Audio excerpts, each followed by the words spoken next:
الحمد لله رب العالمين والصلاة والسلام على سيد المرسلين أما بعد فأعوذ بالله من الشيطان الرجيم بسم الله الرحمن الرحيم الصلاة والسلام عليك يا رسول الله وعلى آلك وأصحابك يا حبيب الله. دوستوں، احباب، آپ سب کو السلام علیکم ورحمۃ اللہ. آج 22 جمادی الاول 1442 ہجری 7 جنوری 2021 یوم الخمیس جمعرات تھرسڈے.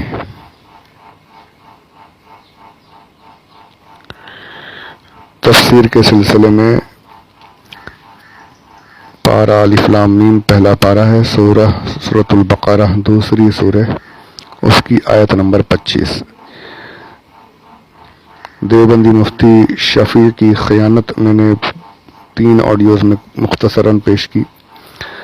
اس کے بعد اب آگے بڑھتے ہیں. بس اتنا ان تمام اس آیت کے اس حصے کا خلاصہ یہ ہے کہ بس یہ سمجھ لینا ہے کہ ہمیں صرف ایمان پر بھروسہ کر کے بیٹھ نہیں جانا ہے. اعمال، نیک اعمال کی بھی بے شک ضرورت ہے، وہ بھی کرنے ہیں. جنت میں داخلہ یقیناً ایمان کی بنا پر ہی ہوگا. جس کے پاس ایمان نہیں، اعمال کچھ کام نہیں آنے والے. اگر عمل کے بغیر جنت میں جو داخل ہوں گے ایمان کی بنا پر بھی، تو وہ بھی بالکل یعنی کہ بس ایک داخلہ ہوگا. مقامات اور مراتب، جنت کے جو اونچے مقامات ہیں، مرتبے ہیں، وہ نیک اعمال کی بنا پر حاصل ہوں گے. یوں سمجھ لیجئے کہ ایک شمع آپ نے جلایا، وہ اس کی حفاظت اگر آپ نہیں کریں گے تو ہواؤں سے وہ دیا، وہ شمع و لو جو ہے بجھ جائے گی. اس لیے وہ فانوس لگاتے ہیں، لینٹرن وغیرہ، تاکہ ہوائیں نہ آئے، پانی سے بچا رہے، جلتی رہے. تو اسی طریقے سے ایمان ایک نور ہے، اس نور کی حفاظت کرنا بہت ضروری ہے. حفاظت کے لیے نیک اعمال جتنے ہوں گے اتنا زیادہ ہمارا نور بڑھتا رہے گا ایمان کا. اور اگر اعمال نہیں ہوں گے تو بہت ممکن ہے، بہت اس بات کا خدشہ ہے، ڈر ہے کہ اللہ نہ کرے کہ ایمان ہی ضائع ہو جائے. اور ہوتا یہی ہے، بہت جگہ یہی ہے، آج کل تو بالکل عام ہو رہا ہے. تو اللہ ہم سب کے ایمان کی حفاظت فرمائے، اور ساتھ ہی ساتھ اپنے حبیب صلی اللہ علیہ وآلہ وسلم کی سنتوں کے مطابق نیک اعمال کرنے کی بھی توفیق رفیق ہم سب کو، مجھے بھی اور آپ کو بھی، تمام مومنین کو عطا فرمائے. آمین بجاہ نبی الامین صلی اللہ علیہ وسلم. اب آیت کے اگلے حصے کی طرف بڑھتے ہیں. ارشاد پاک ہے کہ انہیں بشارت دیجئے، کنہیں بشارت دیجئے جو ایمان لائے اچھے اعمال کے. کس چیز کی بشارت دیجئے؟ ان لہم جنات. یہاں پر ان تو سب کو پتہ ہے بے شک کے لیے آتا ہے، بے شک ان کے لیے جنتیں ہیں. جنات فرمایا. لہم، پہلے تو لہم پہلے لانے کا مطلب یہ ہے کہ اس سے یہ ثابت ہو گیا کہ جنت میں صرف ایمان والے اور نیک اعمال کرنے والے جائیں گے. پہلے ایمان کا ذکر ہو چکا تھا، آمنو وعملوا الصالحات، تو یعنی ایمان جن کے پاس ہوگا انہی کے لیے جنت ہے. ہر کوئی جنت میں نہیں جائے گا، بے ایمانوں کے لیے جنت نہیں ہے. لہم فرما دے، ان کے لیے ہی جنت ہے جو ایمان لائے اور نیک اعمال کی. تو بے ایمان جنت میں نہیں جائیں گے. اور جنت کیا ہے یہ تو انشاءاللہ میں آگے کچھ ذکر کروں گا. یہاں جنات فرمایا گیا، جنات. لہم جنات تجری. تو جنات جو ہے جمع کا صیغہ ہے، ایک نہیں، ایک جنت نہیں ہے. جنتیں ایک نہیں ہیں، جنتیں ہیں، ایک جنت نہیں، جنتیں ہیں. وہ کتنی ہے کیا ہے وہ بھی میں انشاءاللہ عرض کرتا ہوں. پہلے جنت کو جنت کہتے کیوں ہیں؟ جنت کا معنی کیا ہے؟ جنت ایسے باغ کو کہتے ہیں کہ جس میں گھنے درختوں بالکل یعنی کہ ہریالی ہریالی بہت زیادہ گھنے درختوں یعنی اتنے گھنے ہو کہ جب اگر اوپر سے اس کو دیکھا جائے تو درختوں کی وجہ سے اس باغ کی زمین دکھائی نہ دے, بالکل چھپ جائے, زمین بالکل چھپی ہوئی ہو, درختوں نے پودوں نے اسے ڈھانک لیا ہو, زمین چھپ جائے جس. جنت جو یہ جن کر کے جو لفظ ہے اس سے بنا ہوا, اس کا مطلب یہ تو چھپا ہوا. ماں کے پیٹ میں جو بچہ ہوتا ہے چھوٹا, اسے جنین کہتے ہیں. کیوں؟ کیونکہ وہ چھپا ہوتا ہے, پیٹ میں چھپا ہوا ہے. جنوں کو جن اسی لیے کہتے ہیں چھپے ہوئے ہیں. جنون کو جنون اسی لیے بھی جن سے بنا ہے کہ یہ بھی جنون بھی انسان کے جو جذبہ یہ بھی چھپا ہوا جذبہ ہوتا ہے, اور پھر یہ جب ظاہر ہوتا ہے تو پھر باپ رے اللہ رحم کر دے, جنون میں انسان کیا کچھ کر جاتا ہے. تو جنت بھی یعنی ایسا باغ جس کی زمین درختوں سے چھپی ہوئی ہو تو اسے جنت کہا جاتا ہے. گھنے درختوں والا باغ یہ جنت ہے. اب جنت یہ ہے تو ایسا نہیں کہ جہاں بھی آپ درخت باغ اچھے باغ ہوں تو اس کو جنت کہنا شروع کر دیں, یہ نہیں ہونا چاہیے. جنت کا جو اصطلاحی معنی جو بن گیا ہے جنت کے لیے جو استعمال ہو رہا ہے وہ اسی طریقے سے لیا جائے گا. ہر باغ کو آپ جنت نہیں کہہ سکتے. تو یہاں یہ عرض کی میں نے, اس کا مطلب معنی یہ ہے کہ جنت کو کیا کس لیے جنت کہا جاتا ہے. اب جنات جو جمع لایا گیا یہ کیوں, تو یہ آپ سب نے سنا ہوگا, تو میں بھی عرض کر دیتا ہوں کہ جنت جو ہے یہ طبقات ہیں, اس کے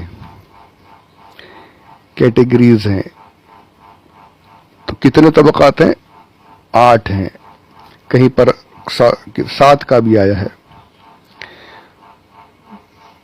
تو اللہ رب عز و جل ہے, اس کو کیا کمی, 8 بھی بن جائیں 7 بھی ہو جائیں, وہاں بنانے میں کمی کیا ہے, کسی چیز کی نہیں. یہ 8 طبقات جو ہیں ان کے نام سماعت فرما لیں. جنت الفردوس, جنت عدن, جنت الماوا, دار الخلد, دار السلام, دار المقامہ, علیین, جنت نعیم. یہ سب قرآن میں, یہ سب آپ پڑھتے ہوں گے تو اس میں فی جنات النعیم, جنات عدن تجری, اس طریقے سے کئی آیات بھی ہیں. تو یہ نام طبقات ہیں جنت کے, یہ طبقات ہیں. یہ کیوں ہے؟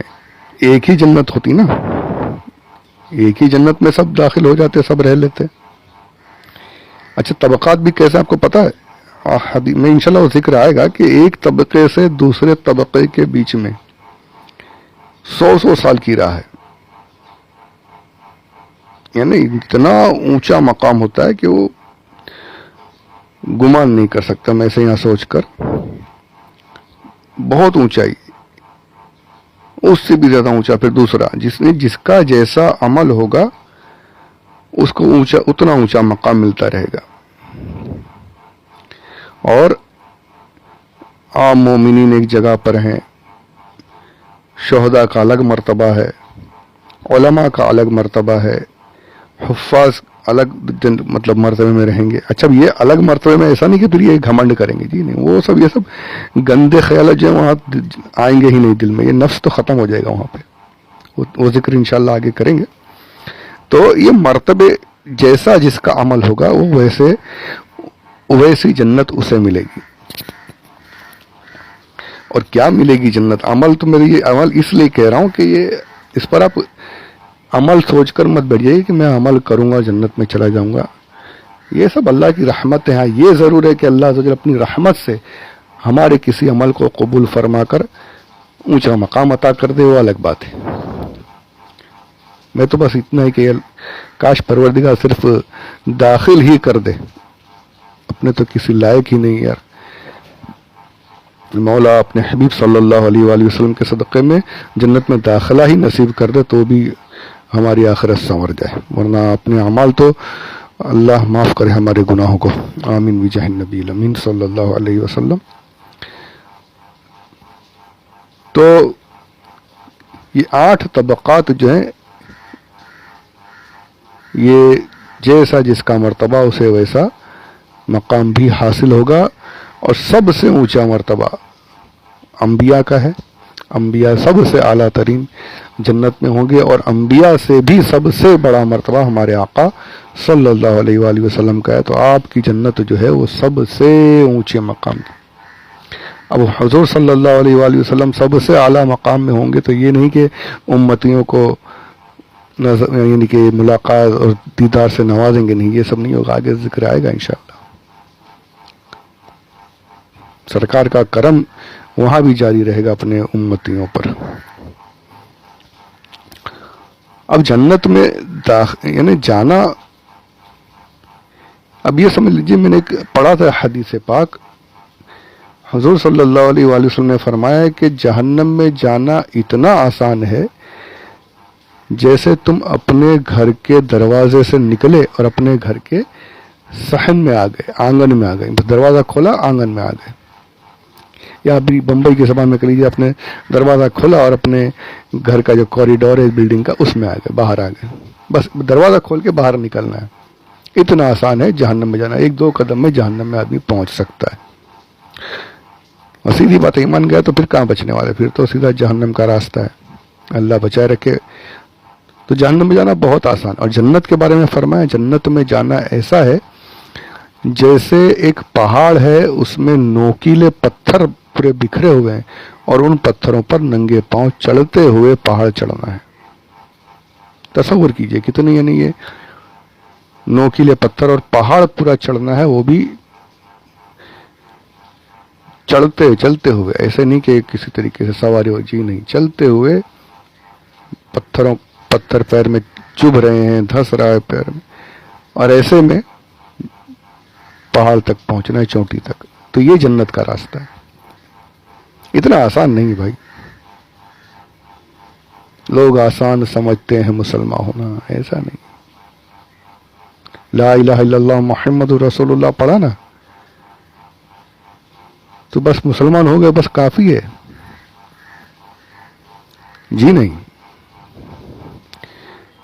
نکاح پڑھانے میں ہم لوگ، نکاح جہاں ہوتے ہیں، شادیاں وغیرہ ہم جاتے ہیں، وہاں پر قاضی صاحب یہ بولتے ہیں نا کہ فلاں اتنے مہر پر اتنے لوگوں کے سامنے مع نان و نفقہ تمہارے نکاح میں دیا، تم نے قبول کیا؟ بولے جی ہاں میں نے قبول کیا۔ وہاں پر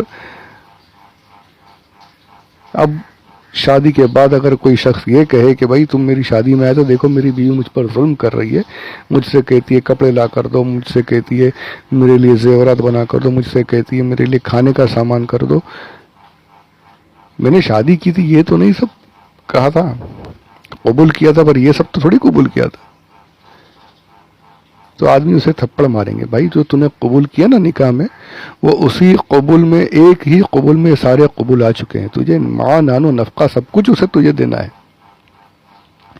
مہر کے ساتھ ساتھ اس کا خرچہ، اس کی بیماری میں دوا، اس کے لیے رزق، اس کے لیے کپڑے، اس کے لیے تمام آسائشوں کا سامان جو تجھ سے ممکن ہو سب کچھ تجھے دینا ہے۔ تو نے قبول کیا تھا، اس ایک قبول میں سارے قبول آ چکے، تو نے سب کچھ قبول کر لیا۔